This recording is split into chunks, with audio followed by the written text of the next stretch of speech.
En couple, quand on s'est mis ensemble, moi j'avais pas forcément l'intention de... Je voyais pas une histoire, comment dire ça? Jusqu'au mariage. Ouais, c'était un coup rapide quoi. Non, pas comment ça? Attends, on va le voir. non. Vas-y, pourquoi c'était pas une histoire? Non, c'est pas ce que j'ai. Non, mais en fait, souvent tu te mets en couple, mais tu te dis pas. C'est juste on va se marier. je me dis, je suis avec quelqu'un avec qui je me sens bien. Voilà. C'est le plus important. Tu vis au jour le jour. Moi je suis quelqu'un, surtout à ce moment-là, je vivais vraiment au jour le jour. Je voulais profiter de chaque jour, de chaque instant, je profite. Et je ne me posais pas de questions. Puis, au fil du temps, quand on a vu que ça a commencé à être sérieux, bah, j'ai posé certaines questions et tout. Et franchement, à ce niveau-là, il m'a rassurée. À la base, moi, je suis quelqu'un... Je suis aussi une personne, il faut le dire, très ouverte. J'ai jamais... C'est vrai qu'avant, je ne m'étais jamais dit que j'allais marier quelqu'un d'une autre confession religieuse que la mienne.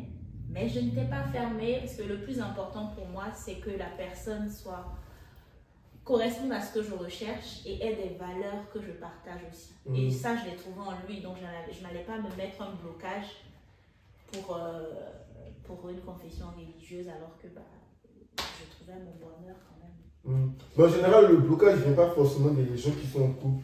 C'est plutôt de la famille. De la famille.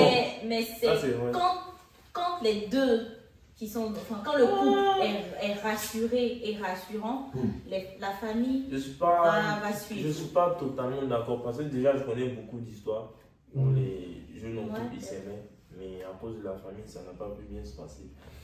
Et mais est-ce que c'est parce qu'ils ne s'aimaient pas autant? Moi, je pense que c'est parce qu'ils ne s'aimaient pas autant. Non, je ne pense pas.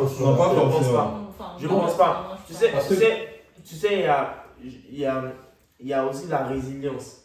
C'est-à-dire que tu peux te dire que, ok, ils essaient de me mettre des bâtons dans les roues, mais moi, je fais tout ce que je peux. Ça ne veut pas dire que la personne n'aime pas. Ça veut dire que peut-être que la personne est fatiguée de lutter et que peut-être la personne se dit que toutes les personnes ont le temps de lutter, mais ça ne va pas aboutir.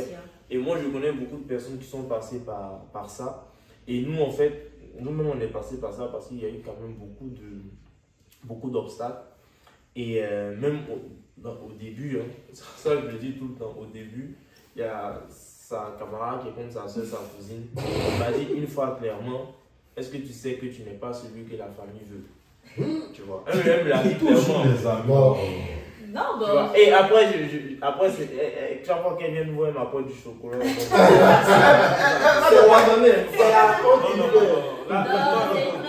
c'est une très bonne amie. Et en plus, lorsqu'elle le disait, c'était plus sous un ton. C'était pour lui faire comprendre. Voilà, en ton déroulé, mais aussi vraiment, de faire comprendre que fais attention et que si elle est avec toi, c'est qu'elle est en train de lutter aussi beaucoup derrière. Mais on n'a pas précisé qui est quoi en fait de la confession religieuse. Qui est quoi? Ça, c'est une très bonne question. Moi, ça, c'est une très bonne question. Et je veux que tu devines. Essaie de deviner en fait. Non, moi je sais déjà, mais vu qu'on n'a pas précisé, je pense que les autres aussi savent, mais comme on n'a pas précisé. Bon, peut-être dans la vidéo, on va demander aux gens de deviner et puis après. Voilà. Sinon, moi, ils attendent quoi? Moi, je vois. Un bouddhiste. Tu connais? Non, mais est-ce qu'on bouddhiste? Non, ils sont volés.